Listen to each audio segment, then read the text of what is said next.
pre-application form of the for this call. So I will explain that afterwards. But before that, I would like to warmly welcome Ms. Engineer Antoni Camilleri, representing the Office of the Prime Minister in Malta, who hosts the program presidency for this semester.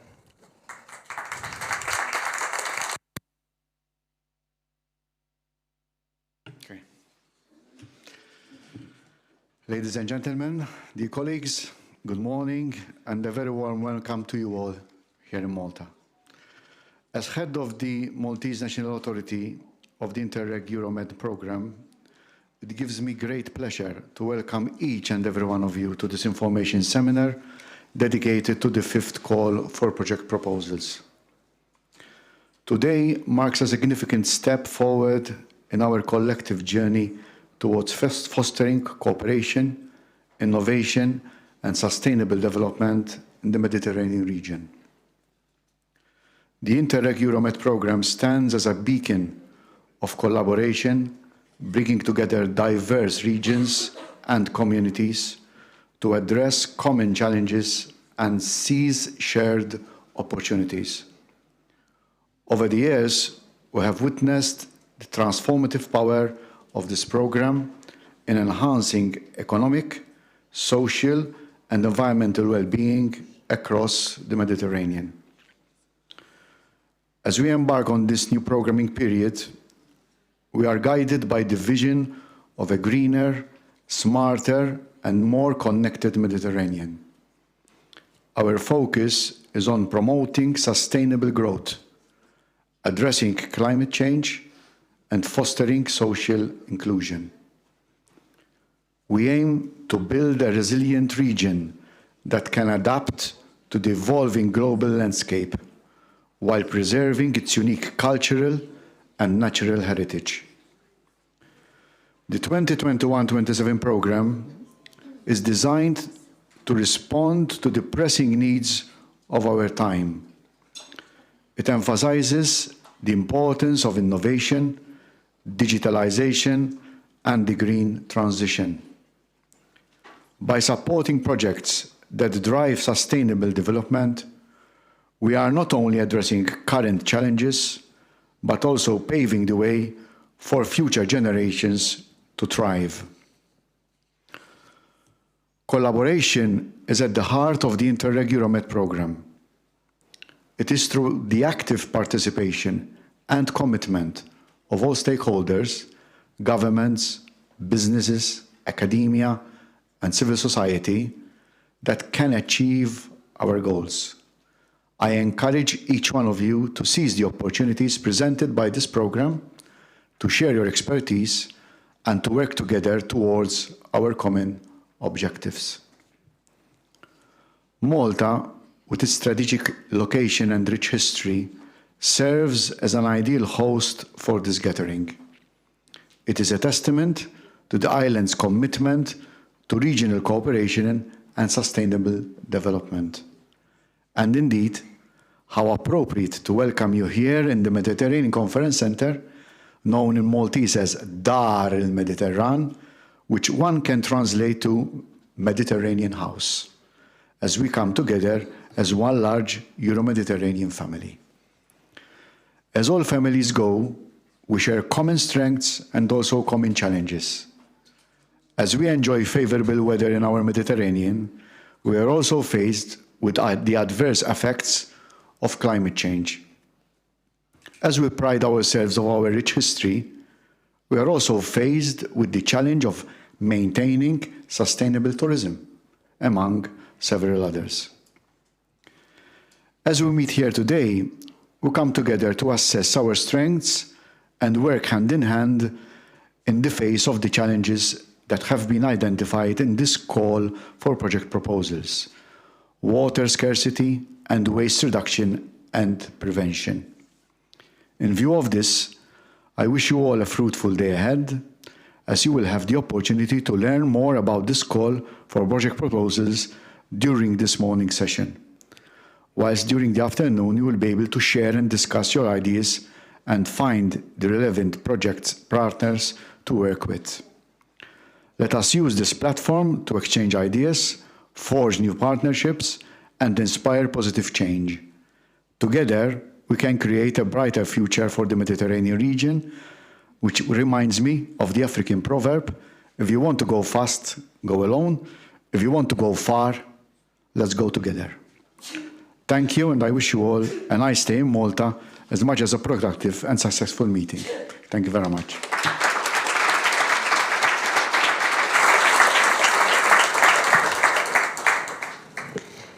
Thank you, Mr. Camilleri.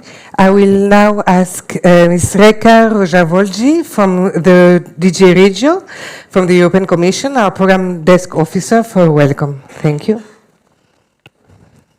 Thank you very much. Good morning, ladies and gentlemen, dear friends of the Mediterranean, dear stakeholders, dear participants. It's an honor for me on behalf of the European Commission to welcome you in this beautiful city of Valletta today, especially in this historical and inspiring venue. In my opening remarks, I would like to highlight and emphasize the important role of territorial cooperation in the context of tackling climate change and drought in the Mediterranean region. Let me emphasize that the European Commission is fully aware that the whole Mediterranean region is facing severe socio-economic, climate, and environmental challenges. Therefore, the EU continues to provide an ambitious investment package for cooperation programs in the Mediterranean. For the current programming period that is running until 2027, the EU is providing about 2 billion euros in funding for 17 Interreg cooperation programs, such as the Euromed, that operate in the Mediterranean Sea Basin. We strongly believe that cooperation is a powerful tool in jointly fighting common challenges. And the Interreg Euromed transnational program targets 4 objectives that include an innovative sustainable economy, green living areas, sustainable tourism, and natural heritage. And Interreg programs such as the Euromed recognize that the Mediterranean area is characterized by a diversity of policies, strategies, and actions due to different political administrative contexts and uneven levels of governance performance. And we are now at the implementation phase of Interreg programs, which means that we must transform programming into projects. Because what matters to citizens is the implementation of projects on the ground. So Interreg programs are now up and running and delivering on the ground. Many thanks to all of you and congratulations to all of you who are making this possible. And I'm thanking all of you who are making Interreg programs such as the Euromed a success. We count on your dedication and professionalism. And please enjoy the inspiring discussions that are ahead of us today and the unique networking and matchmaking opportunity.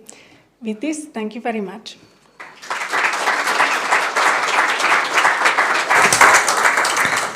Thank you very much, Reka. And now I welcome Taria Richard, our Managing Authority, for a welcome speech.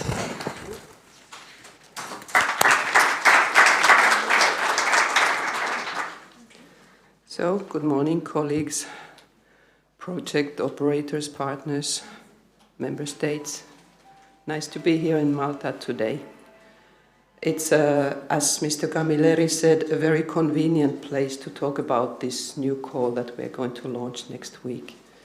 So we're going to talk about today about strategic territorial projects, a specific type of project which is targeting specific territories that we have in this program area, and which all of you are concerned about because you are here and because we have these territories in all our countries one way or another. We have islands, we have mountains, we have rural areas, and this call that will be launched, that will be explained today by my colleagues, will be on these territories. And this is already our 5th call. We started recently the programming phase, as you know, because everybody was in late for the validation of the programs, and that was not really, let's say, we cannot blame ourselves because there were many complications in the negotiations and in the validation of this new programming phase.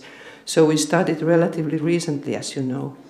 And I see some familiar faces here today, so I know that some of you have been following us for quite a while. So you know about this. We launched recently, but we already have our governance projects, 2 per the larger mission that we have given to the program.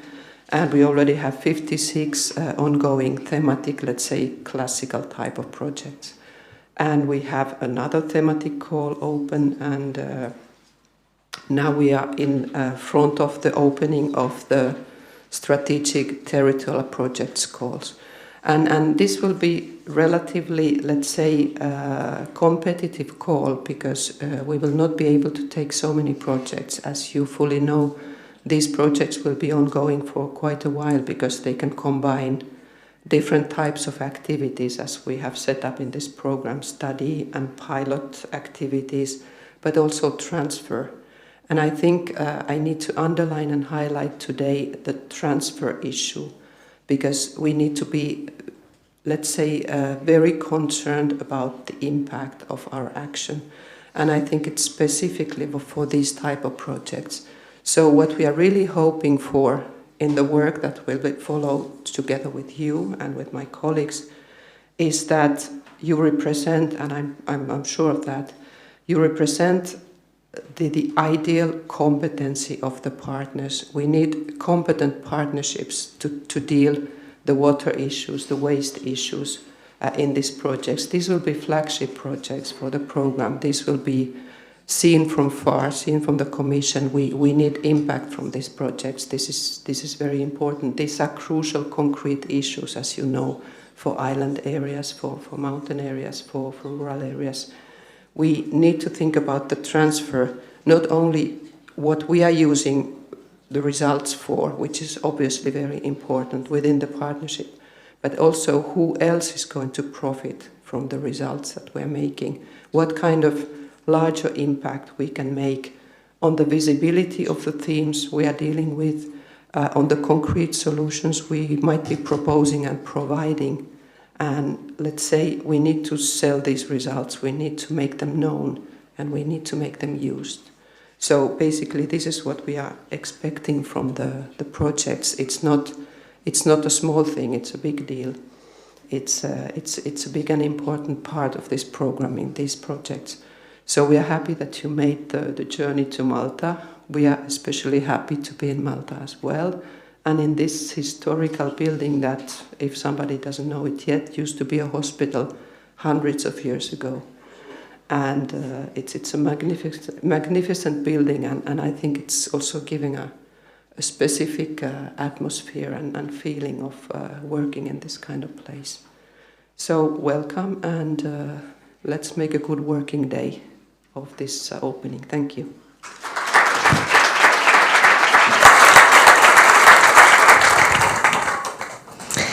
Thank you, Tarja. So, before starting, I wanted to have a small presentation on the program, but as I see many faces that we know, known faces, I would like to know how many of you haven't been involved in a Euromed project. Okay, so we have quite many of you, so I will start with a presentation, short presentation of the program. Sorry for those that know it already. And first of all, I will ask my colleagues to come with me on the stage. Yes, thank you, as they will share the presentation with me.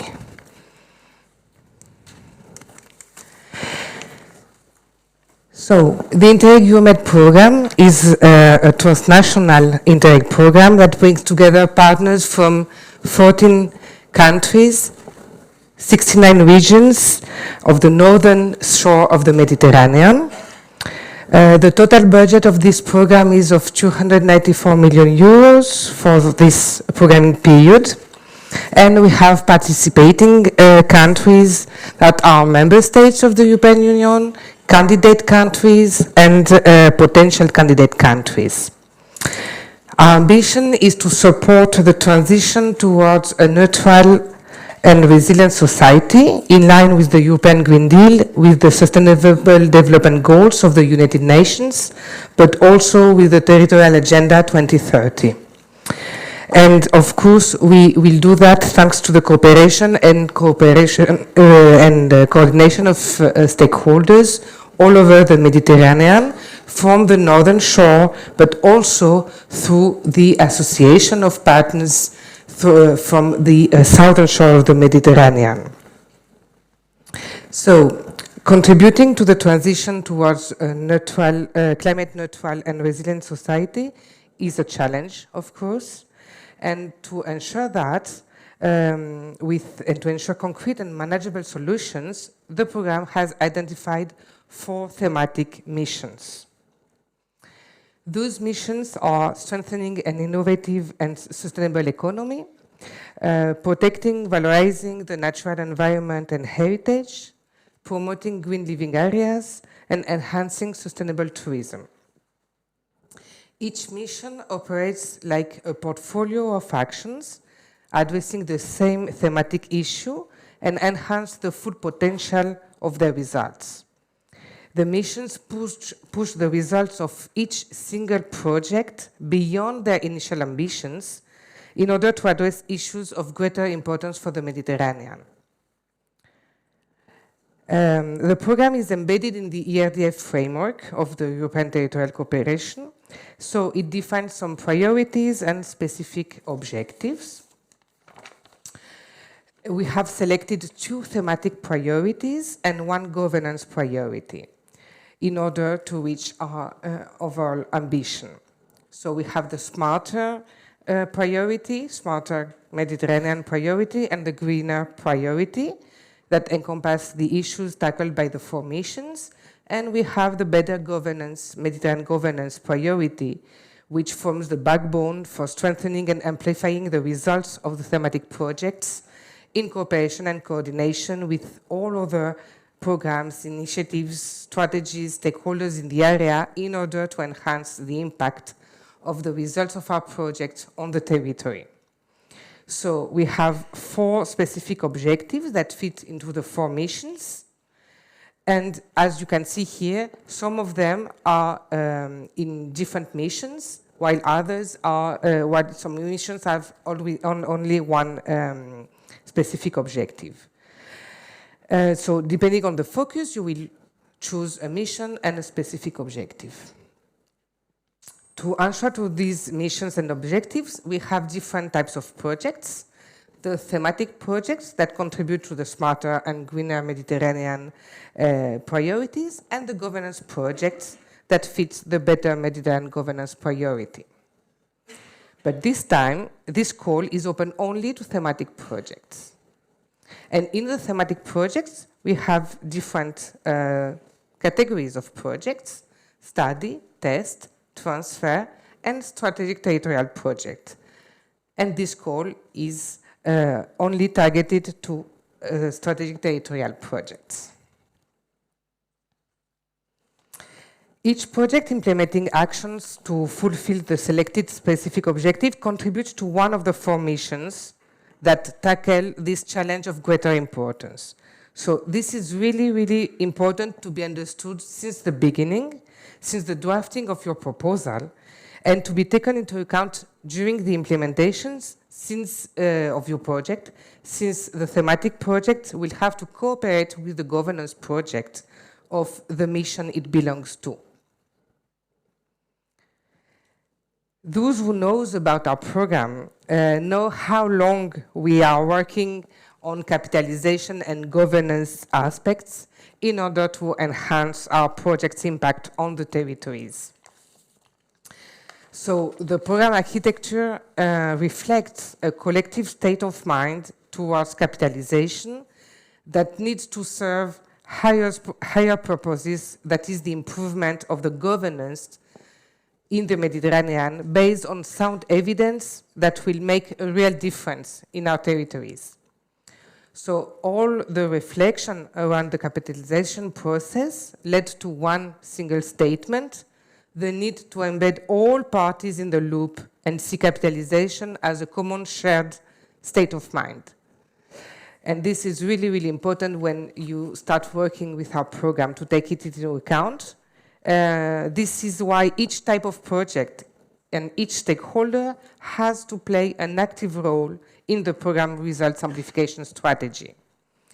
This strategy, which is available on our website, includes a detailed number of activities for each entity involved in the implementation of the program, according to their position and their role.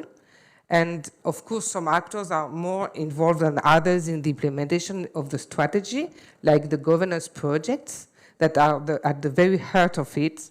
But they cannot do anything without the contribution of the thematic projects. Because it's really important to understand and to build upon the results amplification strategy of the program. It's something really important for us. But one can wonder what's the place of the thematic projects in these mechanisms. As I said before, the thematic projects cooperate with the governance projects, and they are at the heart of the production of the knowledge, the solutions, and the strategies. Their role in this strategy is really to ensure high-quality results. So each thematic project has to ensure high-quality results by learning from existing outputs and outcomes and building on the most successful one. So it's important to capitalize already on the existing in order to maximize the impact of their actions. They also must work hand in hand with the governance project, who are the ones that are responsible for supporting the dissemination, the transfer, and the mainstreaming of the results on a wider audience to amplify the results by a collective ownership of the outputs of the results of each project. It's in the sense that we have, of course, some types of actions that are available on our results amplification strategy for each type of project, and the strategic territorial project will play a role, an important role, in having transfer activities that will really help in this process. So this was the general presentation of the program and on the state of mind of the program. Let's go now to see where we stand, because as we said, we are at our 5th call already. So we have already 8 governance projects that started in January 2023, and we have already 56 thematic projects that started in January 2024. We have there some study projects, some test projects, some transfer projects in all the 4 missions. And I think that you all know that we have a call open that will close tomorrow. Maybe you have colleagues working on them today. And this call will close tomorrow at 1 o'clock. It's targeted to thematic projects. We will have about 44 million euros we plan for this call. It's, of course, an indicative amount.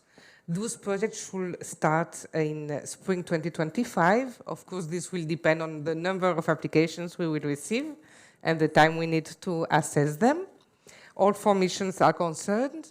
We have only test or transfer projects open for this call. So tomorrow we will know how many applications we received, and we will inform you, of course, through our website how the assessment goes, etc. So now that you have the overall framework, let's have a look at the key features that concern this call. First of all, we have only 1 term of reference this time. In the former calls, we had 1 term of reference per mission. This time we have only 1 term of reference, but with some specificities per mission included in this single tour. So what's a strategic territorial project? Strategic territorial project should respond to the needs and joint challenges of a specific type of territory, addressing identified strategic topics.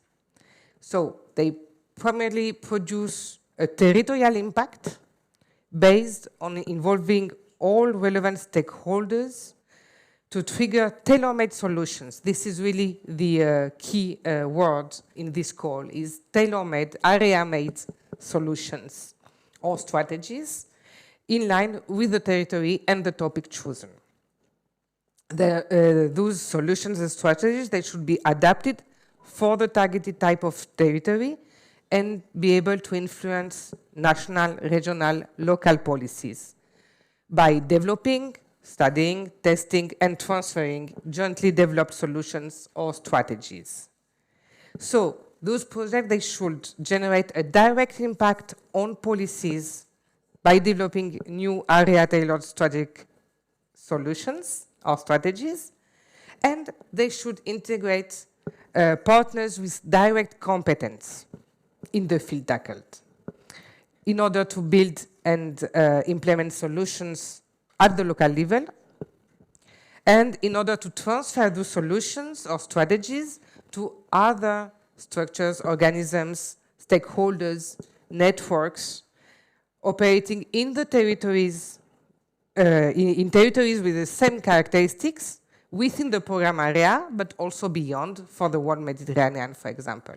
Okay, so the transfer is really made to, in order to transfer the solution, to test them within the project and transfer it to other territories with the same characteristics.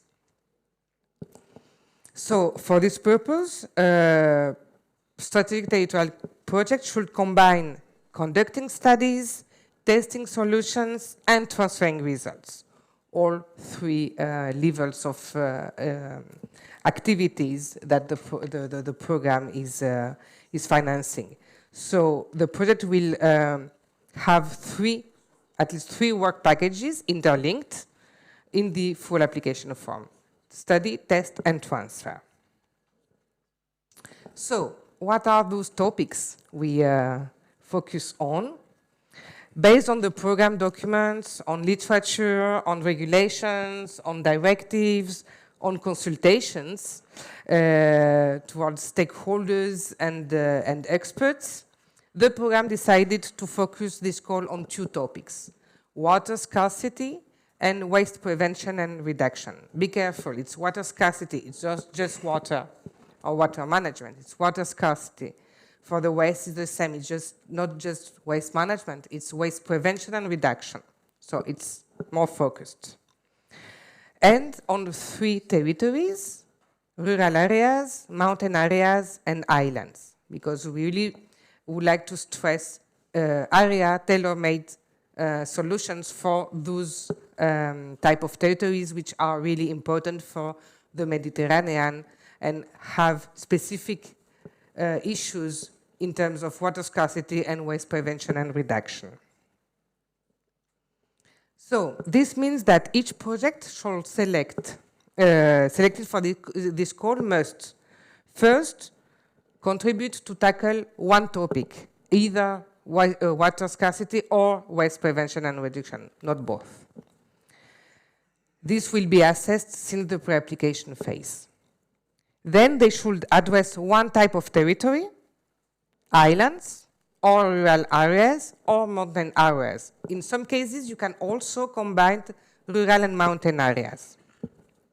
This will be also assessed in the pre-application phase. And then, of course, each project should contribute to one program mission and to one specific objective that is embedded in each of the mission. So in the context of this call, we have all four program missions eligible. And so to sum up, you should select one mission, one specific objective, one type of territory, and one topic. And implement activities, study, test, and transfer. So based on that, we can see which kind of combinations are possible and which not. You can work on waste reduction in islands, choosing the Sustainable Tourism Mission, for example, and the specific objective 2.6 because it's embedded in the mission. But you cannot work on water and waste in islands on tourism and specific objective 2.6 because you cannot combine the two topics, water and waste. You can work on water in rural and mountain areas in mission innovative sustainable economy in the specific objective 1.1, but you cannot work on waste reduction in rural areas in natural heritage on the specific objective 2.6 because 2.6 is not in the natural heritage mission, okay? And you can work on water in mountain areas in the same mission, but you cannot work on water in mountains and islands. You have to choose either the mountainous aspect or the island, the insularity aspect. So let's see which are those specific targeted areas. First of all, let's clarify that here the indications in the terms of references about the targeted areas are meant to facilitate the identification of the territories you will work on. They are not meant to be an exhaustive list because we know that there are really different specificities in each country, in each region, in each local level. So it's if you are not in the list, if the territory you want to work on is not in the list, you have to justify it, but it's possible. And we are not referring to partner locations. We are referring to where you will work, where the pilot activities will be implemented.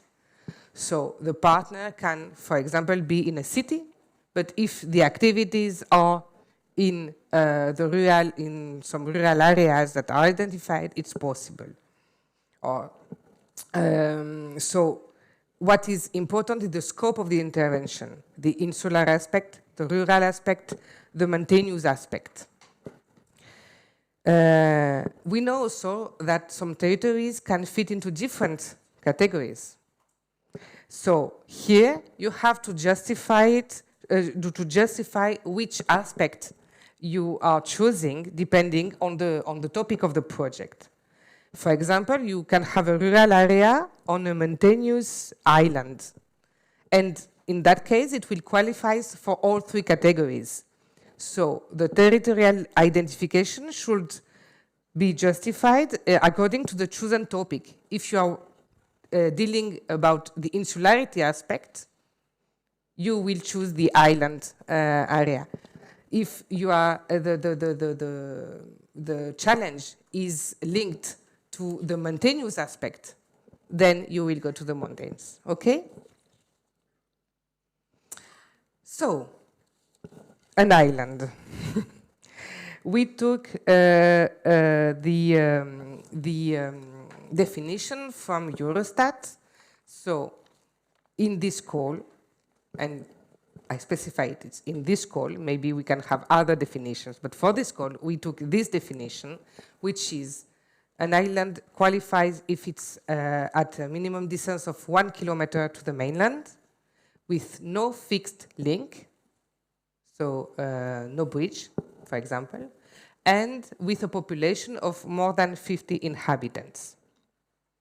So this means that if the above-mentioned criteria are met, the island can fall under the scope of this call. We don't need, we don't refer to island regions, for example, only, but really to any island that has these characteristics.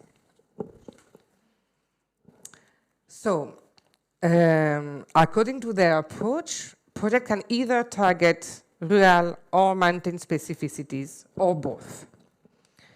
Even if for large areas of the Mediterranean, rural and mountain typologies can overlap, the scope of the project can be very different also. And the methodology for the identification of the territories is not the same for rural and for mountain areas. For rural areas, in the sense still of this call, it's proposed to rely on the Eurostat methodology, where rural areas are defined based on rural grids of 1 square kilometer outside the urban centers. And we have selected the local administration units, the LAU level, for identifying the rural areas, because the biggest was otherwise you lose rural areas if you are on NUTS 3, for example, a level. So for this call, we propose a map and an Excel file from the Eurostat listing a lot of rural areas that qualifies with this definition. However, we know that maybe they have lost some, they have missed some, so it will be possible also to justify another area as rural and to justify that it refers to this definition, it qualifies for this definition. Also, in those documents, we have no information available for Bosnia-Herzegovina. This is why, in the terms of references, we put an annex with the possible areas for Bosnia-Herzegovina in Annex 4. And let's say that the definition is quite easy there. It concerns all municipalities with a density below 100 inhabitants per square kilometer. It will qualify. The same goes for Montenegro, because we have no Eurostat data available. And in that case, all municipalities can be considered except Budva, Ercernovi, sorry for the pronunciation, Podgorica, Tivat, and Zeta. Let's say all those that have that are above 100 inhabitants per square kilometer does not qualify, and all the others qualify. So you will have the possibility to justify any other territory in the pre-application. For mountain areas, as I said before, we have another definition. Here is all, but there is still a map also available for all the countries for which we have Eurostat data. Here we have chosen all 3 typologies of mountains that can be considered based on this Eurostat data, which means where we have more than 50% of the surface covered by topographic mountain areas, or more than 50% of the regional population who lives in topographic mountain areas, or a combination of both criteria. Still, you will have the possibility also to justify it if you have another mountain area that is not in the list. So, now that you have the topics, you have the general topics, you have the targeted areas, let's see the specificities for each mission. I will start with Isabel, responsible for the mission Innovative Sustainable Economy. Thank you, Sophie. So just a few words on the scope of the mission Innovative Sustainable Economy. First of all, it's the only mission that is both smart and green, because we pick up, as you see, the objective 1.1, research and innovation, and the objective 2.6, circular economy. This is rather important to keep in mind, because the purpose behind this mission is not to fund technology or innovation for the beauty of a new product, but is to support projects that will search for solutions and strategies, innovative solutions and strategies for the sake of sustainability. We also intend innovation in a broad sense. The definition is the use of new ID, products and methods that were not used before. So we're not focused on a specific type of innovation, but we can tackle all kinds of innovation, from product, process, organization, social or eco innovation. For this specific call for proposal, we have two focus, depending on the thematic. Sorry, for waste waste reduction and for waste prevention and reduction. This mission aims to support innovative working to reduce waste production and improving management and valorization of waste. And for the water scarcity thematic, the missions focus on the angle of innovation in order to improve efficient management of resource, sobriety, and efficiency of uses. Thank you. I will replace my colleague Christophe Meyer, who could not make it today as a referent for the Natural Heritage Mission. So this mission aims at contributing to meet the environmental objectives that are planned by the EU, included in the Green Deal, of course, but also the Communication on Sustainable Blue Economy and the EU Biodiversity Strategy for 2030. The Barcelona Convention and the Convention on Biological Diversity. So to do so, it seeks to promote an environmentally healthier and economically more viable model for society by means of adaptation to and mitigation of climate change impacts and the protection, restoration and valorization of nature. So this is the overall goal of the mission. How this will be done within this call. It can be done by bridging nature back to our life, harmonization of tools and practices in order to monitor and manage disasters and risks, and through the adoption also of a common approach for the prevention of climate change effects. So by this call, water scarcity can be addressed via its impact on natural resources and ecosystems in each identified territory, and the design of and adaptation of approaches for resilience. And for the waste, it can be tackled by the prevention and the reduction of all related pressures on the natural heritage. Also, it's important to consider the improvement of effective governance frameworks able to ensure the sustainability in the management of natural resources, but also sustainable financing mechanisms, which will be key also for the achievement of the mission's objective.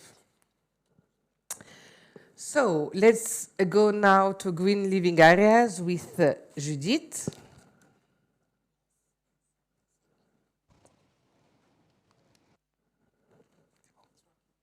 Yeah. Not?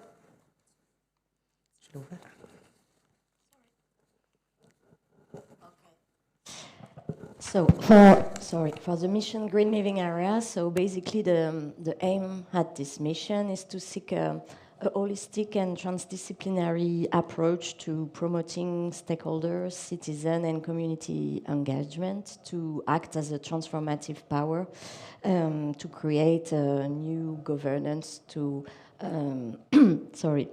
to create new alliances and promote better living areas towards carbon neutral territories and also climate resilient territories. The specific objective linked to this mission is number 2.4, so promoting climate change adaptation and disaster risk prevention. For this specific term of reference, we have a specific focus regarding water scarcity that is tackled through the scope of quality and quantity, so promoting sobriety, availability, and protection of the resource. Regarding the issue of waste reduction and prevention, it is tackled through the scope of quantity and hazardousness, promoting local and eco-design, repair, reuse, and also waste reduction policies.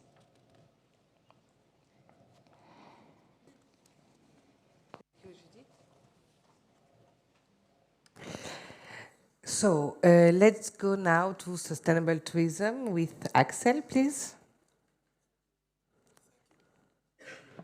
Thank you. Okay.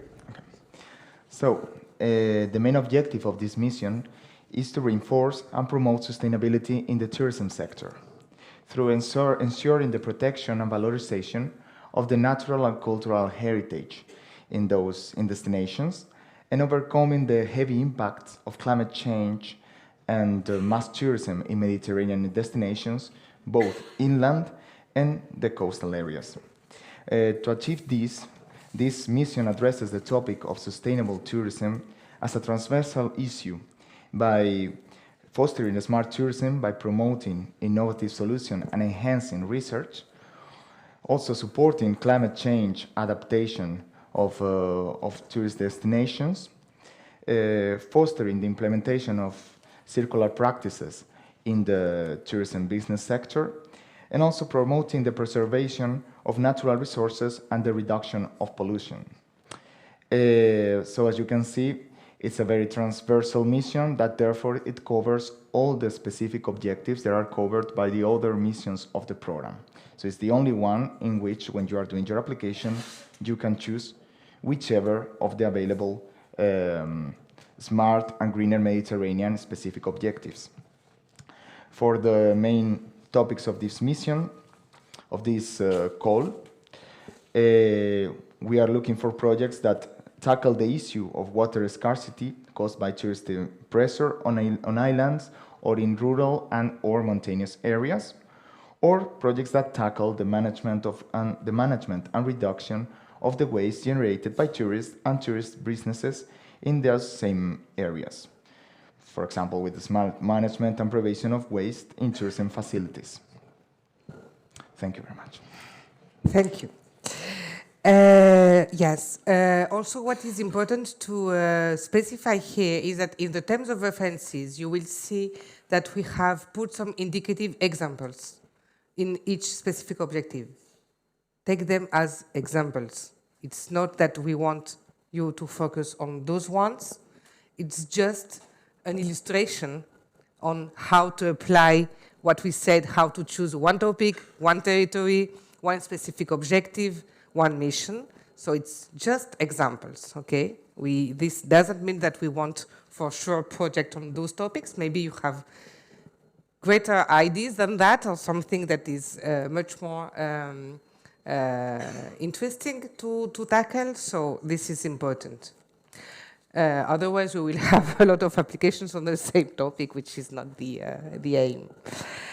So we said that we will have projects that will go through study, test, and transfer. This means that, of course, they need time to implement all those 3 phases of a project, and we will give to those projects 45 months of implementation. We plan that the starting activities by September 2025. This is important for you in order to planify things and know also about when you have issues linked to the summer period, etc. It's important to know when they will start.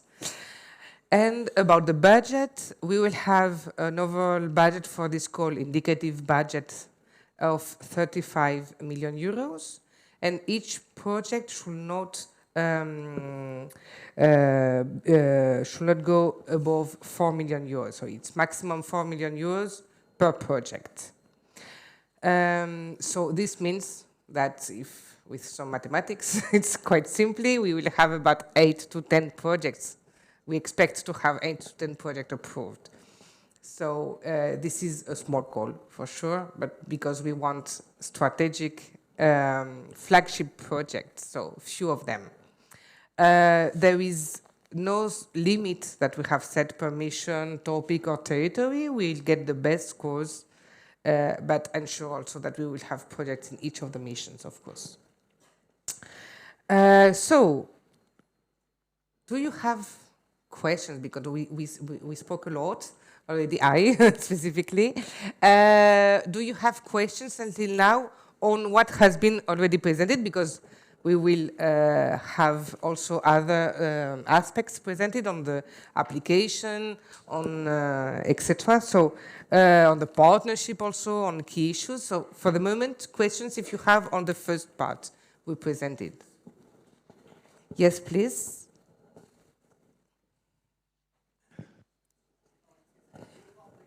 The microphone is coming.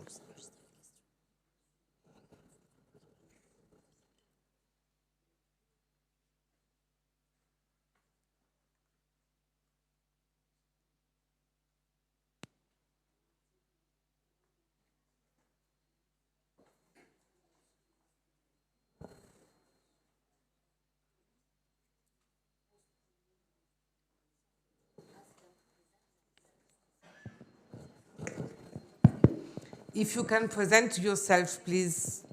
Okay, you public this presentation in a website? Yes, it will be public. Yes, it will be on the website. Here, please.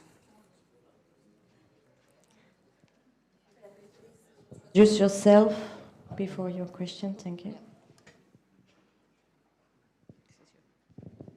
Thank you. I'm Nicola Contarin from the municipality of Jesolo in Italy. I have a question. The specific objective 2.7 talks about urban areas as well, and I wanted to know how does that combine with the territorial of rural areas? So how can you have like focusing a project on rural areas, but urban areas can also be included, for example? No. The 2.7 is about, I can't read it, on enhancing nature and biodiversity. Yeah, but if you also in urban areas. Yeah, exactly. But if no. I was focused, okay, but no. Not for this call. I mean, okay. For this call, urban areas are not targeted. Okay. At all. Thanks. You have there, and there.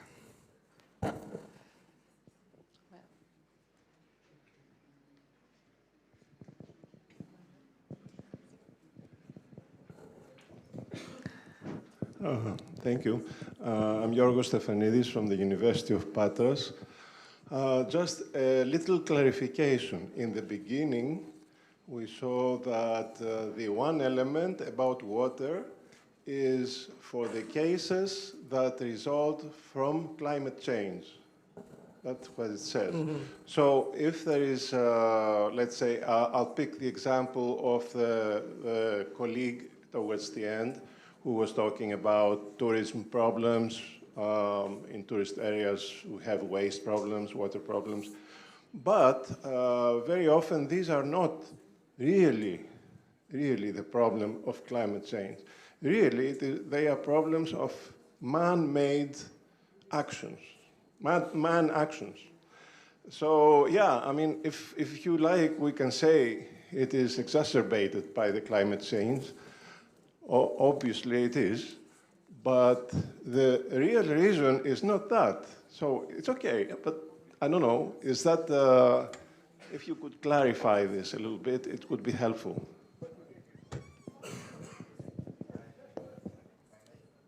If I may? Yeah. Well, I mean, there's always a space for creativity when proposing solutions. So you can certainly go beyond what we are proposing in the terms of references, as long as you are in the framework that we have established through the terms of references. And more specifically, for example, for the tourism, we know there's a lot of problems related to water that are man-made and also are the consequence of mass tourism. And you're welcome to tackle them. I mean, we propose, for example, can propose a project about the reuse of wastewater, or also for the improvement of water storage areas in touristic destinations. So that also there are kind of actions that could be framed in this sustainable tourism mission. But do not take the terms of references as something limiting. You can go beyond. Yeah. If I may add just something, we also look for, you can add action tackling consumers' behavior change also. and people behaviors change. This is also a dimension that needs to be, for mission innovative sustainable economy, this is also very important. This is a focus we put on change the behavior of the people also, because otherwise you cannot close the loop in somehow. But which is also important to consider is that the program is focused on environment and climate change issues, and if we have a problem of water scarcity, it's exacerbated by the climate change, and the problem is that if we do not act on that in order to mitigate the actions or to adapt, we will have more problems with water scarcity, because it's quite maybe more easier to find solutions that are due to man-made problems in the management of water, for example, in touristic destinations. But it's more difficult to struggle the climate change and the water scarcity that would be even worse in those territories. Here first. Good morning. Is it allowed to re-grant for small-scale projects to public or private bodies? No, it's not possible to sustain the projects, other projects, but not re-grant. Yeah. Okay, thanks. Yes. Gianni Chianetta from Green Island Foundation. One question in the water scarcity, the nexus with energy anyway, especially for islands anyway, desalination treatment with renewables, etc., could be part of it anyway. Yes, if the focus is on the water scarcity, how to deal with the challenge. Yeah. Are there other programs with topic energy as well that will come, or is something? Other calls, you mean? Yes. For the moment, we don't know how many calls we will launch afterwards. This is the last big one, let's say. Okay. Afterwards, we have no money left. So we will, I think we will have some calls with the savings from the first project, but it will come later. So this is the last call we launched for the moment. Let's go to implementation, and then we will see how many we left. Because we have also for the other calls, the second and the fourth, mainly the second, we will launch restricted calls for fast lane projects. So the remaining money we have for the moment will be targeted to that. Hi. Karim Arnauti from Avitem, France. I have a little question because you mentioned the importance of the expertise of partners within the consortium, which we strongly believe in. Is this reflected in the budget rules? Because I know we had a challenge in the recent NextMed application in this other program, which had a 40% HR limit. And this is quite challenging if you want to have a maximum of expertise within the consortium, and you have this limit of 40% HR. So I was wondering, is this what are the specifications in this call? We don't put limits in the budget lines in our call, and we emphasize on the importance to implement the project with the staff of the partner. That is awesome. That is great. And to limit the external expertise. You hear me? Yes. I'm from the Euro-region Pyrenees-Mediterranean, Xavier Nassans. I have a question regarding the three packages you have mentioned: study, testing, and let's say replication. Regarding the second one, the testing, what about having developing and testing? Because you cannot test if you don't have development. I suppose it is included in the second. In the study. In the study, you develop the solution. Okay, the solution. And then you test it in the test. Okay. Yeah. And regarding the four missions, we have four missions. And the first one is the innovation. Yes. Okay. Innovative sustainable economy. Okay. Thank you. So, Manuel Sapiona from Malta. Just three questions. The first, I would say, is a bit of a stupid question, but better to clarify. You're saying islands need to be 1 kilometer from the mainland. But what if the island is the mainland? So Malta and Cyprus. So I think it's clear, but better, better to clarify. Then, looking at the process, if I understood correctly, we're saying that the projects need to influence policies. It's not a project which is going to promote a plan, a satellite plan, but ideally a project which would influence the policies on the islands, which, if it's water scarcity, it's river basin management plans. Correct on that, or if you're also looking at projects which can be standalone. The other important thing is, for the rural component, if there could be a share of the actual Eurostat data, because I did a quick search now, and the first pick which came out from Eurostat was outlining all Malta as being urban. Yeah, So I know. could be I have the wrong link, but... No. This is why we said that you can justify it otherwise. This is exactly the example. I start from the last question. It's exactly why we said that we won't stick only to this list, because we know that there are some specificities in each country or in each region where the list is not sufficient. So if you want to tackle the rurality aspect for Malta, you can justify it based on the territory you will work with.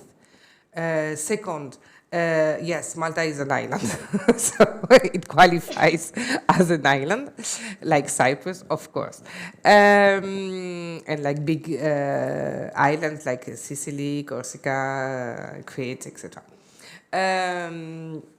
And on the policy level, what we want at the end is, of course, that a project will impact on the policies or on the behaviors also. So, because this is finally the last, what we want as a result is, okay, we test something, we develop something, we test it, we see if it works, but it has to change to make a change.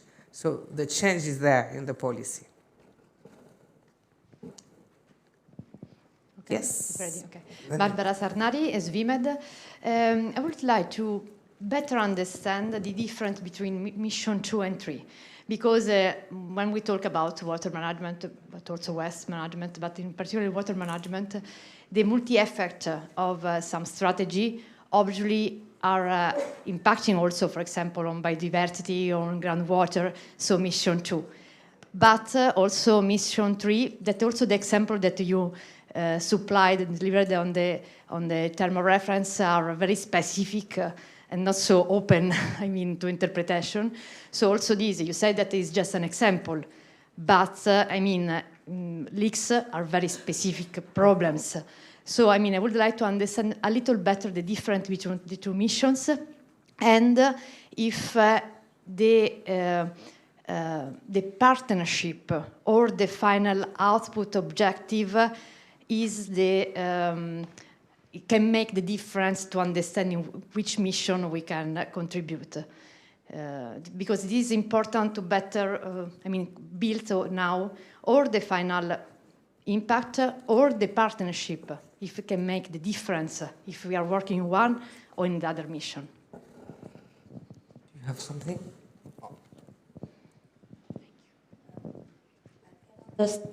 Sorry, that at some point it's a bit tricky or to choose the right mission. Maybe entering through the specific objective and the goal of your project, what you really want you to do, see what's the major aspect of the project you're planning to. Do you think it's more about protecting natural heritage, or more talking about a living area and how people can live in a more resilient territory? I think maybe that's the aspect of your project that will make you tick the right box. And as it's been said regarding the example we gave, maybe there's very specific, but they're also not exhaustive. Feel free to be more creative. It was really just examples. Yeah, so maybe you can be on two different, I mean, the project could qualify in two missions. In that case, just choose the one with the larger scope, I mean, where you emphasize the most, okay? And also it will maybe contribute to another one, but choose the main angle, let's say, of the project, which is the main focus, and then you take this one. Yes, please. Okay, good morning. My name is Boban Ilic, coming from North Macedonia, representing organization which cover more than one country. Actually cover all the Western Balkan 6, and it's practically intergovernmental organization created by the Ministries of Agriculture. So clarification needed. In the first of your examples, you said either project to deal with the waste management or with water or water scarcity. For example, the idea which we are drafting, or at least it is still, how can I say, in the scratches. How about waste management in the rural areas, which are in the same time mountainous? That is the region, how it is, so both. Plastic pollution on the rivers, okay, which is anyhow the area, the data shows that the water scarcity is happening there, so the flow is going historically lower. So what is first, what is second? Are we tackling waste, the floating debris on the rivers, the waste management in the rural areas, which are in the same time mountainous, okay? And it is, to a certain extent, it's not a climate adaptation, but these rural areas very much are, I mean, predominantly dealing with the agriculture, so the adaptation, the resilience. So it's a little bit mixing up. Please clarify your first sentence. If the project targets either waste management or water scarcity. Yeah, you or should choose because one in our case, topic. now I'm listening to you, it is tackling all or even more than that. What to focus? You choose what to focus. I will not answer to that question. So it depends on your project, what you want to focus, but you should focus on one or the other. Do everything in one project, to be honest, is not feasible, and we know that. We cannot have an answer in one project with everyone. We know that it's not possible. Of course, it can. You should choose the main focus, let's say, and go on that. It can have also, I mean, if the water scarcity is linked to the pollution of the river, this means that the first thing to manage is the waste. You understand? So, and of course, if you manage the waste, you have less pollution in the river, so you will have more water. So it's up to you to see how you see it, how what is the main focus of the project, and go on this. And if the thing is, the difficulty is linked to the maintenance character or to another character, and you focus on that. This is of this call. This means also maybe that your ID doesn't fit in this call because you have something else, another focus or another approach that is needed to answer to your challenge also. So to think about that, I mean, everything cannot fit in this call. This call is specific, and if you have really the need for an area tailor-made problem on water scarcity or waste management, waste prevention and reduction, not management, then you come to this call. Otherwise, maybe you need another call, another program. So think about that before jumping in it, let's say.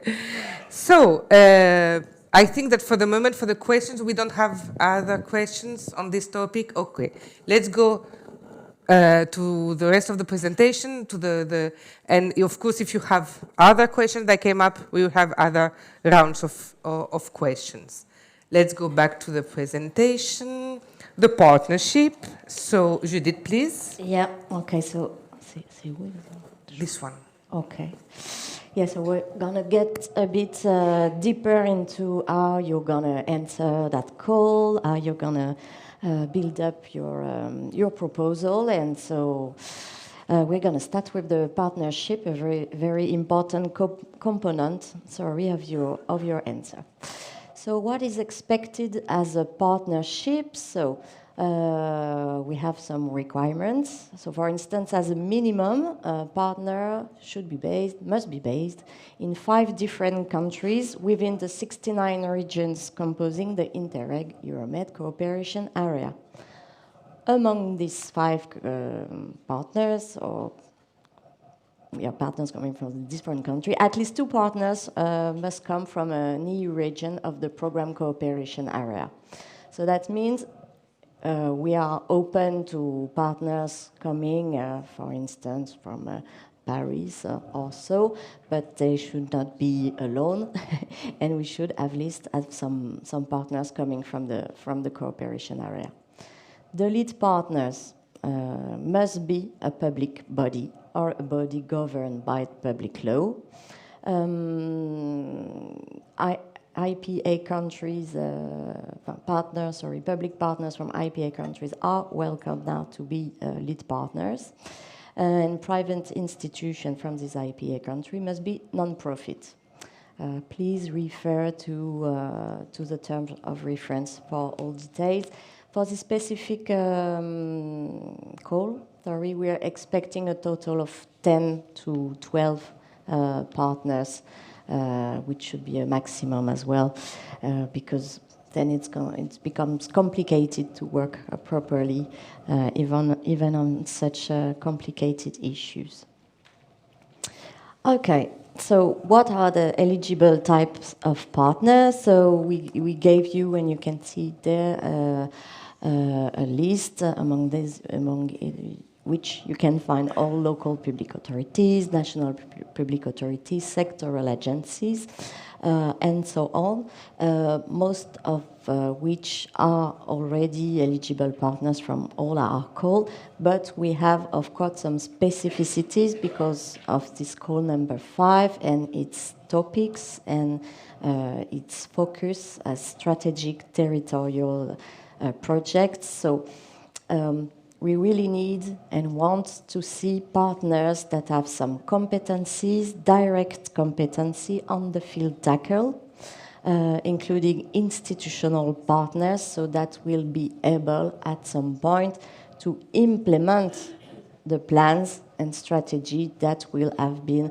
identified and developed in the project by the partnership.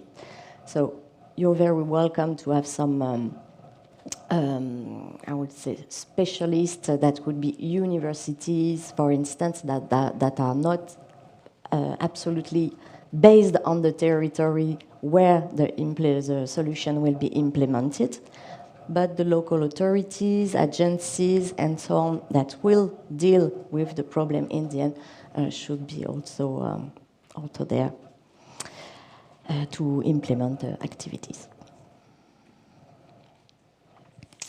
Partner status. So basically there's 2 main statuses, confounded partners and associated partners.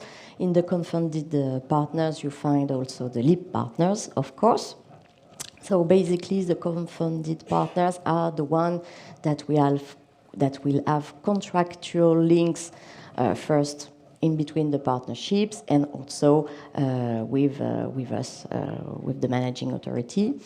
So the listed types of partners that are relevant to the project must come from EU countries and countries participating to the program under the IPA. The budget for them is co-financed at 80%. There's some little extra for the partners, some partners coming from Italy, Greece, or Bulgaria. So I invite you to contact your NCP to make sure about that and see how it can also ease for you the process of participating in such project. Limited number of partners. I mentioned it already. So because we are study, test, and transfer. We are 10 to 12 partners expected, and to implement all the different activities we've mentioned, from study, test to transfer. Associated partners, I have a bit of a different role in the project. So they're here, but maybe they didn't want to involve as much as a funded partner, because they wouldn't participate to all activities. They're here because they can maybe have an advisory role. Maybe it's a territory you have spotted and that is doing something great, and you want them to participate in your project at some point, but it will be a small participation. They don't want to involve more, but it's good for you to have them on board, so they can be an associated partner. What is interesting when having some institution you've spotted and interesting for you is that associated partner, you will be able to, for instance, fund them if you want them to participate in some workshop. Not like hiring them or making a contract with them, but just paying for them to come, take a plane, participate in some interesting workshop. So that's an important point if you have some organization in mind that wouldn't participate directly to your project, but that would come every now and then to involve them. So because they are not directly funded, you have potentially an unlimited number of them participating, and they can come from basically anywhere. It's no limit, just being relevant. So guiding principles of the program and applied to the term of reference. So 5 of them. First two, governing activities and production. One is coordination. Indeed, there will be quite a few partners in each project.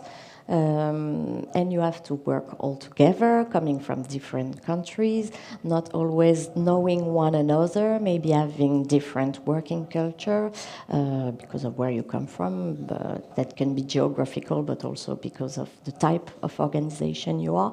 So there are quite a need really to focus on the organizational matters, topics, the skills that you all need to have, and how you will build your activities and your project.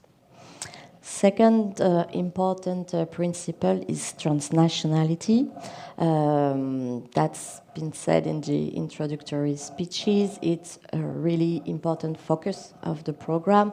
We don't want a patchwork of territories working together on solutions they've spotted on water scarcity or waste management.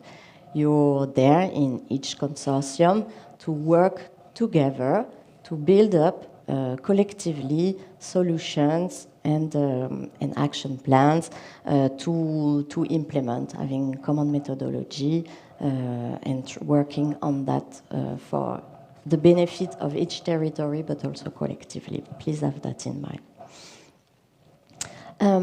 The 3 other principles that drive the program are transferability, sustainability and durability, and the synergies. So transferability, we mentioned it, it's how after that project will not stay on its own in its territories and will benefit somehow to the rest of the program area, or maybe even beyond, if relevant.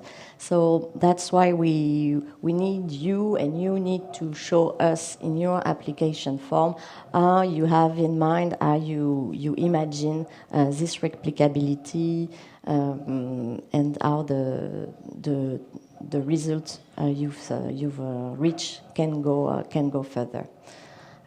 As it's been said before, there are also these 2 governance projects now in place that will also support you to governance project permission. that will also support you in that work.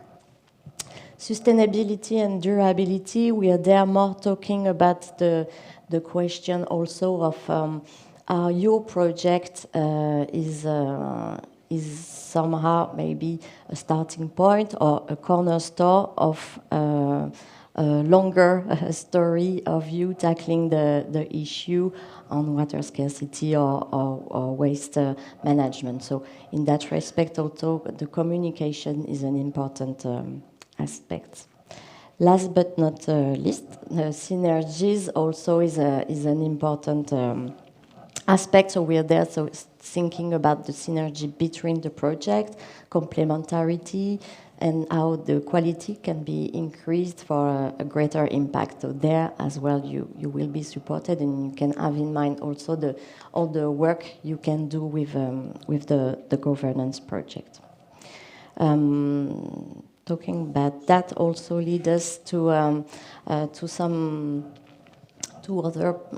principle you can have in mind while building your answer. Is the continuity. You're not starting from scratch. There has been some very interesting projects done before on those topics. So some can be from the Interreg MED project from 1420 period, but also from the other projects that are now going on, the 56 one, but also from other programs. So please have that in mind. You can check that on our website. Regarding the tourism mission, there is a specific tool that has been developed, co-developed, and that is also quite an important center of resource for other projects. So have a look at all these materials. It's going to also be from your national or other program that you can find. Regarding the complementarity, also have a look also at all the other programs and initiatives that are here. What the other GG are doing, so you can have in Prima, Horizon Life, MFAF, so they are all listed there. That's some other source of information, inspiration that you should have a look at. Also, have in mind that for this call, we'll focus on the smart specialization strategies.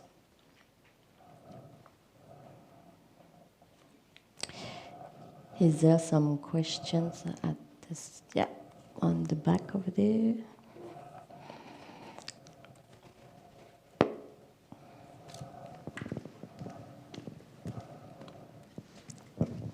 Please introduce yourself for the rest of the... Good morning, everybody. I'm Alexia Boulanger from Environment Park in Italy. I would have two questions related to the partnership. The first one is related to the size. You were telling that you expect partnership size from 10 to 12, right? Is it possible to go over? It's always a recommendation, but if justified, of course, you can, it's not a limit and a question of eligibility. It's a recommendation in order to have a manageable partnership. But of course, if you justify the role of each one and the rationale behind that, you can also go further. Okay, thank you very much. I would have a second question. What about organization located outside from the eligible area? Is it possible to incorporate such organization within the partnership? And if yes, what are the rules for the funding, the financing, and the justification? You can have, it's still the same rules that we have for all the calls, meaning that you can have partners from the EU but outside of the program cooperation area. If they come from countries that are within the cooperation area, there is no problem with the rules because they will follow the national rules that apply already. If there are countries that are outside of the program area, then during the assessment we will have to ask to the national or regional authorities in charge a confirmation that they follow the rules, they will follow the rules, and they will have the possibility to certify the expenditure, etc. For example, just to be clear, if we have somebody from Austria. Austria, no, it's not the good. This is not the good example, exactly. Austria, it's not possible. From Brussels? From Brussels, yes, of course. From Brussels, there is no problem, and because we have already a lot of partners. But for example, Austria, we know that they don't want, so don't try. It will be a no. And from Bavaria in Germany also, they don't want. But maybe from other regions, but we will have to ask afterwards. So maybe also if you have this in mind, ask your partner to already identify the authority in charge and to ask them beforehand. It's easier. Thank you very much.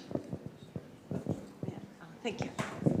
Hi, thank you. First of all, I'm Morena Rizzo, University of Palermo, Research and Technological Transfer Office. Just a little question, a clarification about associate partners. So if I have an organization as associate partner, usually we cover travel expenses or for participating in our meetings or workshop and so on. But my question is, may I pay one member of the associate partner as an expert trainer for one-day workshop or, but as paid? No, usually not. So I usually don't foresee this kind, just expenditure for travels and participation, but for big organization, perhaps there could be an expertise inside that we could. So it will be on voluntary basis from the expert of the associate. Okay, thank you so much. You can pay for their travel, you can pay for their accommodation, but you cannot have external expertise costs linked to as a service, let's say, consultancy, etc., with your associated partners. So if I foresee that I want that expert, I don't have to include in the associate partner. Okay. Yes, and to follow your national rules about, yes. Thank you so much.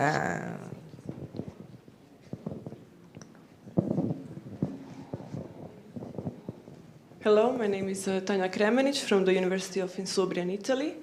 Last our proposal, we had 9 partners from 8 countries and 2 of the partners from Italy. So I'm wondering if we should balance it out, maybe to have 1 partner per country, because in the comments it was said that there was a little bit too many Italians. With 2 partners out of 9, it's not too many, but it depends on the role, of course. I mean, it depends on the role, and yeah.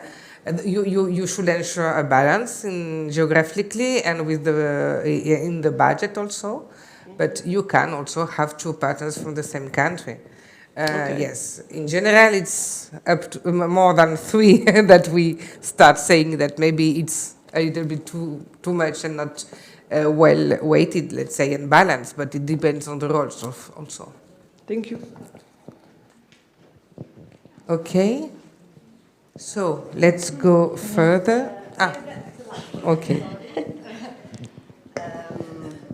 Okay. Just a consideration, not a question, because I'm a little bit surprised. I haven't heard about the gender perspective in this approach. So I think that it should be underlined also, the equal opportunities and gender perspective, especially in this field. So just a consideration. It's in the full application form, one of the general principles, but as now we are on the pre-application phase, this is something that we will deal with in the second step. But yes, it's included in the application form within the horizontal principles to be applied. Thank you for this. Yes, it's important, but it will be considered afterwards. Let's go now, Axel, please, on the application process. As we already said some things, but let's go in depth on this aspect. How you will apply, how will be the application and selection process. Okay, thank you very much. During the whole event, we have been talking a lot about pre-application, full application, but what is all that? I mean, this call is a very particular one because it includes a two-step application procedure.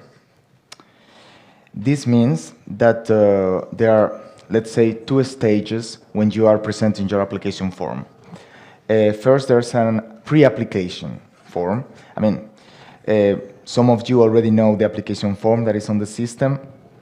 The pre-application is a shortened version. It includes only questions concerning the relevance of the project for the area, for the Euromed context, and for the call for proposals, and also the questions related to the partnership. So we can see the relevance of the project and its partnership.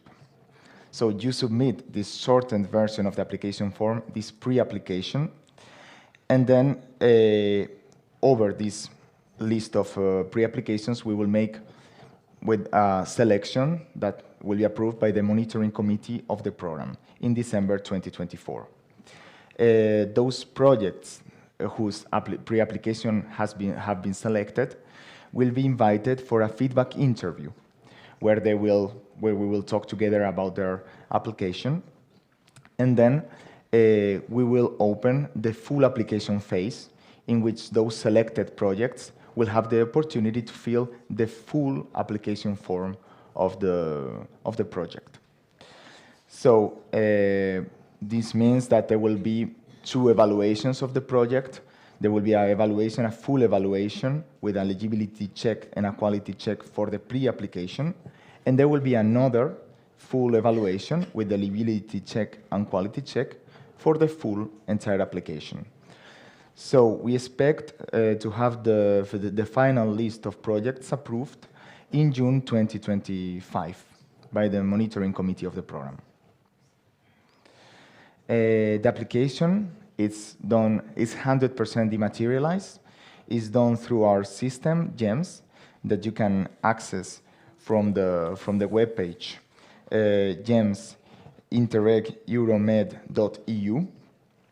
In this web page, you will find the application form that you will have to fill, that we will have to be validated in the system before the 26th of September 2024 at 1 p.m. For this first step, you will also have to submit an expression of interest. You can also find the template for this expression of interest in the system, and it will have to be uploaded to the system together with the proposal. So, the pre-application assessment procedure.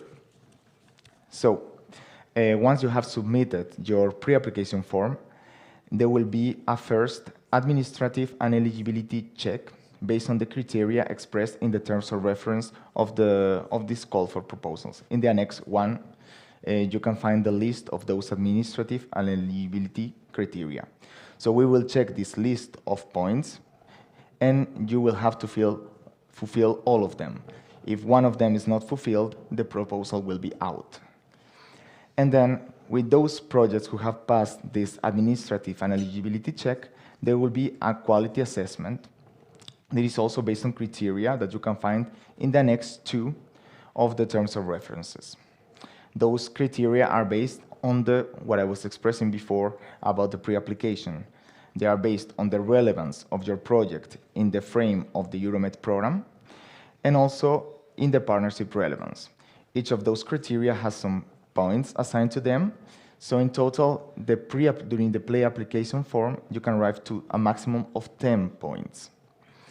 The threshold for the approval of a pre-application form is 7 points. All those projects that are going over 7 points and over will be proposed to the monitoring committee for passing to the full application procedure. So, and those, as I was saying, those selected pre-applications will be granted access to the full application form. You will express all the rest of the content of the project, including the horizontal principles, as Sophie said before. Also, as I was saying, a successful applicant during this pre-application form will be invited for an interview. Based on the recommendations given by the JS, some pre-application form elements could be improved during the full application. But this is an exceptional thing, and it will have to be obviously based on justified reasons. So, for those who have been already submitting project proposals to our website, to our GEMS system, you will see the questions will be more or less the same because we couldn't change them, but they have to be readapted to the content of these 5th call proposals. For that, we recommend you to check on our website, on the website of the program, the courtesy application form, where you will find the details of what we want exactly on each of the questions of the application form. Particularly in the question C.3, you will have the opportunity to justify the territory that your project is tackling in case the territory doesn't enter in the frame explained in the terms of references. So, as I was saying, there are a few questions that will be related to the relevance of the project for the Euromed context. And also there will be the questions related to the partnership relevance, not to the budget, just to the relevance and the role of the project within the partnership of the project. So now we would like to give you a few tips for your application form. Of course, you have to say, let's say, sell the project to us. So you need to write it in a way that you can convince the reader that the project should be selected. So we recommend you to be consistent, coherent, let's say, with the call objectives, the topic that you have chosen, the territories that you are targeting, and the identified challenges and the proposed approach for a tailor-made solution. In the frame, of course, of everything that we have been explaining about this call in particular. So pay attention to the territory, to the fact that you are choosing either water or either waste. You have to really be consistent with that choice. Also, you have to be consistent in your application form. You have to answer the question, how could my project lead to a concrete change? For example, we give you an example there in the slide. By increasing fresh water availability in small islands, the project will reduce drought risk by biodiversity loss by X, and fire risk by X. So we really need straightforward, direct information that can help us evaluating the project. And we want you to be, therefore, very precise and straightforward in the information. We don't need too many justifications. We need to know what you are going to do, how you are going to do it, and what is the effects that you are planning to have with what you are proposing in your project. So, a few good things to do. Of course, first of all, you need to read the program manual. You really need to read it, and also the terms of references. They are long, but they are full of useful information, so you really need to keep it in mind when writing your proposal. Also, check the annexes. As I was saying before, the annexes of the terms of references include all the criteria that we take into account when evaluating your pre-application form and your full application form. Also, very important for this call to read the courtesy version of the application form that we have in our webpage, because it includes the specific content that we want you to put in your application form, and also to double check all documents uploaded under contact. I would also recommend you, because in the system you can do like a check, automatic check before submitting your application form. So please, you can do this check continuously while you are writing your application form, so you can avoid having surprises at the last moment, because you write your entire application form, you only do the check on the very last day, and then you see that everything is red. So to avoid that, just check in the system continuously throughout the whole application procedure. So the calendar for this call for proposals, I don't know if you knew it already, but we have an event in Malta on June the 11th by site. But well, the opening of the pre-application step will be on June the 18th of 2024 at 1 p.m. Brussels time. The closure of the pre-application form will be on September the 26th at 1 p.m. Brussels time.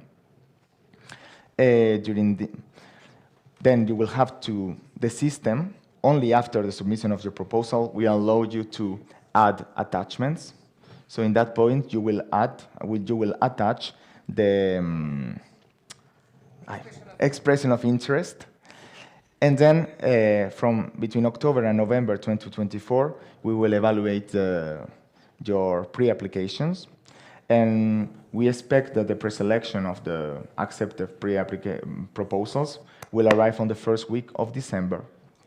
For the pre-application, the expression of interest will be has to be submitted on the same date, because it's not because it's not through the system, but it's just a template that is on the website, because we don't need information from the pre-application as a declaration, a partner declaration. So you have the template, the Word template on the website. You can make it signed before the submission. So on the 26th, you submit and you upload the expression of interest. It's easier than in the full application. So yeah. Thank you. So then make sure to check this expression of interest in advance and work on it in order to have it ready for the deadline of the pre-application. So, as I was saying, the pre-selection of the monitoring committee is expected to arrive on the first week of December this year. For the full application form, the opening of this full application form will be on January the 7th, 2025 at 1 p.m. Brussels time, and the closure will be on February the 28th, 2025 at the same time, at the same hour. Then you will have to submit all the annexes of the application, so all the partnership declarations or the associated partner declarations, with the deadline of the 14th of March 2025. There will be there will be, as I was saying, some interviews with the selected projects after the pre-application phase. Those interviews will take place in December and January 2025. The assessment of the full application between March and May 2025. And then the final selection is expected to be in June 2025. So projects can start on the 1st of September. There will be, of course, a pre-contracting phase and contracting procedures that will come to make sure that the project is ready for starting working. So, thank you very much.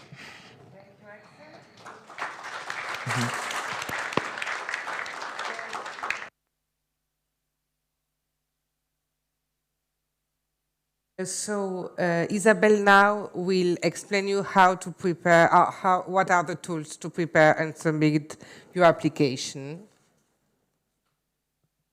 Thank you. No, the other one. The other one. Okay, the other way around. Okay, thank you. I'll be short and quick because we're running out of time, and I think I'm the last obstacle between us and the lunch break. So, and also because everything you know is actually on our website. So we strongly encourage you to. You will find everything: the information, the time schedule, the documents, all the previous project, previous result, etc. We highly recommend you to have a look on the whole website. But now we're going to concentrate on the call page. Everything is concentrated here.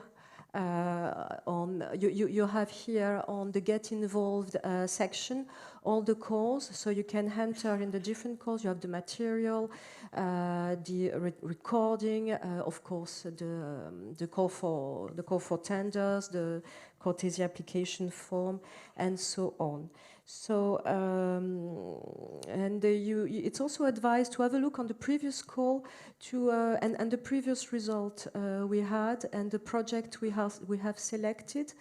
For instance, for the second call, so if you're new to the program, you have an idea of what kind of project the program funds, although this call is very specific. So here, on this page, you have all the documents. You can see the submenu. Yes, where you can run. In the page apply to the call, you can visit the different application section here, the term of reference, the expression of interest, the template document we were talking before that you have to upload. Also the courtesy application form, which is interesting because we comment it. It's not the final one, of course, but before jumping into GEMS, it's always interesting to go through, and we will do that also this afternoon with all the requests and the requirements. You also have the reference documents, very important, not very funny, but you can use the search tool, the program manual.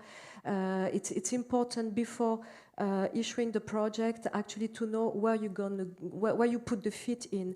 So to know all the procedures, what would be requested, what's the general framework, and so on. So it's rather important to have a look. It should be your main book.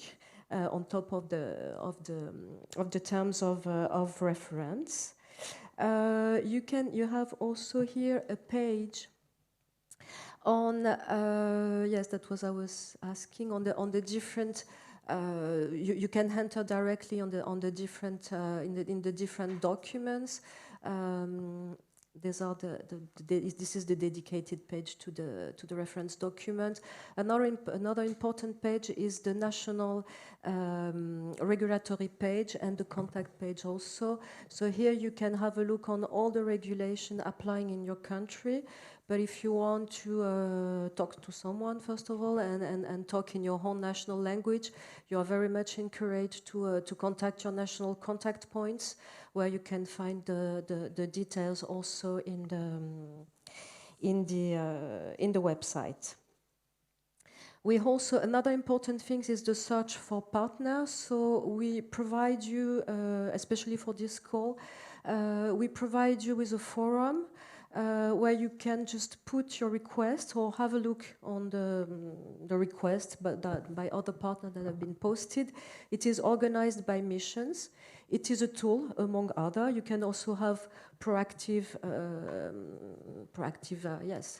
activity. You can proactively search your partner also. You can once again contact your national points or have a look on the previous project and so on. But this is really an opportunity to, also to see what's going on with other partners in other countries. We don't interfere in the forum, but if you want to, it's an interesting tool. If you want to, I think we're missing a slide, but if you want to enter in the forum, you have to register in the website. There is also frequently asked questions. It's organized by topics. So you have general question. Maybe it's also a way to enter into the program manual in more practical way, because you have general question of how it works, how you put the annex on GEMS also, and so on. So the first advice, if you have a question, would be to check out the fact section and see if the question hasn't been already answered. And otherwise, if you can't find your answer, you can contact the help desk, and send your question directly to us. You have to register also, create your account. It's here. It's very easy. It's not a complicated process. So, and once you have it for all your life. And then just a short overview on the FAQ process. As an applicant, you put your question in the system. It goes through the informatics to us through a dashboard. We review the question. Either the project officer, if it's more content-oriented, or a financial officer, if it's more administrative and finance-oriented, or the communication officer. Then there is a second reviewer that will see if everything is fine. If the question is very specific, you will receive directly the answer. If it's more generic, interesting for all, you will receive the answer in any case, and it will be published on the FAQ. The FAQ is important because we don't answer directly, so don't write to us. We will say, go to the FAQ. So there's not big interest in doing that. And it's also a way to ensure equity. I mean, to ensure that everybody gets the same level of information and everybody knows the same thing. So that's it for me.